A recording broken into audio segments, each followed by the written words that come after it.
Since the announcement in my first video a few months ago on the Moto Guzzi V100 Mandello, we've all been waiting for more news and shots of this magnificent looking bike. Well, I'm pleased to say Moto Guzzi have released more details on the V100 and it doesn't disappoint. They've also given us an idea of who this bike is aimed at and which categories of motorcycling it traverses. In Guzzi's own words, they are marketing this bike as a complete, powerful, comfortable, fun bike that is packed with first-rate technology. They say it's sporty and rides like a roadster, but with the comfort and travel vocation typical of the best tourers. They label it as a bike that refuses to conform or fit into just one category. It will combine dynamic flair with touring capabilities. Perhaps I'm being a bit simplistic, but cutting through all the Guzzi jargon, I'm going for a comfortable, sporty sport tourer. And that's great, because this is a category of bike that has been largely neglected in favor of ADV-style tourers. And I'm not knocking that, I own one.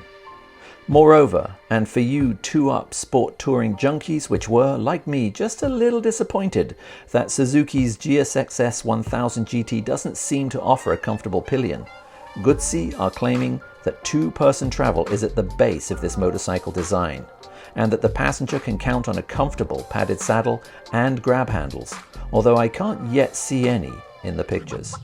With cruise control as standard on both models, there's hope then that Guzzi are going to deliver a true sport tourer for two with the V100.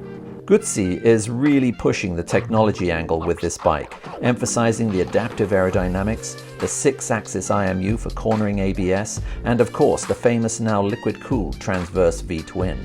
The green, grey and gold 100 anniversary model is also getting the Öhlins semi-active suspension and the quickshift, stock. Guzzi says they're using the 100 to indicate, as is tradition, the 1042cc displacement of the very modern new engine.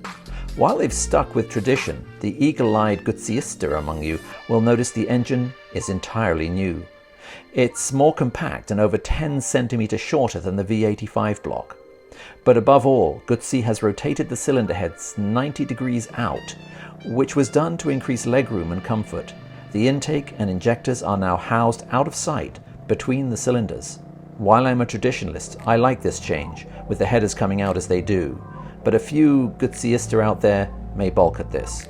With double overhead cams with Fingo followers and 4 chain-driven valves per cylinder, wet sump and a hydraulic clutch, the block puts out a claimed 115 horsepower. It puts out 105 Newton meters or 77 foot-pounds of torque, with 90% of that torque, they say, available at 3,500 RPM. I like that. The limiter kicks in at 9,500 RPM, which is high for Guzzi's. While this sounds moderate compared to many more extreme bikes out there, this is a quantum leap for Guzzi, given the air-cooled V85 puts out 80 horsepower with 60 foot-pounds of torque. I had viewers contacting me and telling me they'd be very surprised if they saw more than 100 horsepower for this bike. Well, there we go. Not quite as high as the 120 to 130 horsepower I initially estimated, but close. Guzzi have not yet released the weight figures for the bike, but I'm guessing it'll be between the 202 kilograms or 445 pounds of the V7 and the 229 kilogram or 505 pounds of the V85 TT, which is in the ballpark for many of the sport tourers on offer. For comparison, Suzuki's GSX-S 1000 GT comes in at 226 kilograms or about 500 pounds wet, so it's in good company. As good as the engine specs, tech, suspension, chassis design and comfort are though, it's the styling that is going to have the biggest impact on this bike's sales. For me, as mentioned before, this is the best looking Guzzi since the Le Mans in the looks department, and this is echoed by Guzzi themselves, who mentioned that the slots in the under-seat side panels are a clear reference to the legendary 1976 Le Mans, while the top fairing is a tribute to the 1981 Le Mans 850 Mark III. Perhaps I can see it, although for some genuine Guzziistas, they may cry sacrilege at that one.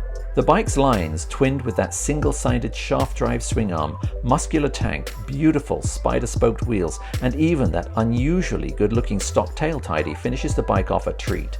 As mentioned, the aluminium or aluminum shaft drive single-sided swing arm now is positioned on the left. Guzzi say that the drive shaft exit position is much lower with respect to previous Moto Guzzi engines and does away with any suspension jacking owing to the transfer of torque, so there's no need for an ugly linkage on the swing arm. This makes for a smooth ride during both acceleration and release according to them, similar to that offered by a chain drive but with the typical advantages of the shaft, so less maintenance then and perhaps a little cleaner. Guzzi claims that the compact steel tube frame and 1,486mm wheelbase makes the bike sporty and agile through fast turns, but stable for long-range tourers. The riding position is relaxed in their words, with a generous saddle and a comfortable but sporty aluminium or aluminum handlebar. Guzzi offers side cases which don't require any additional mounting hardware, keeping the bike's lines clean. A nice touch. The tech on the V100, as alluded to, is extensive, particularly if you get the upmarket model. Comfort and wind protection are aided by an adaptive aerodynamic system that automatically adjusts the position of deflectors on the sides of the 17.5-litre tank, depending on the speed and selected riding mode. Despite my misgivings in my first video, Guzzi say the fully raised aerodynamic appendages reduce air pressure on the rider by 22%, which brings the V100 Mandello close to the level of air protection afforded by more voluminous and less sporty tourers, thanks also to the protection provided by the top fairing, the height of which can be electronically adjusted. Again, I guess we'll see on that one. The V100 includes what is a first-rate electronics package, comprising the ride-by-wire electronic throttle, the advanced Morelli ECU, the 6-axis inertial platform for effective management of the electronic controls, cruise control and cornering ABS to ensure active safety when braking through the turns. 4 riding modes are available, namely travel, sport, rain and road.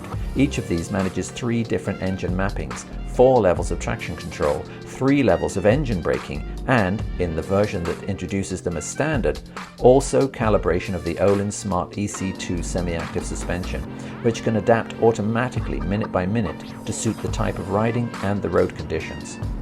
Also included as standard is the 5-inch color TFT instrumentation, full LED lighting with what they call bending lights, a bending light system with a pair of additional lights that illuminate the entire corner, increasing visibility when leaning.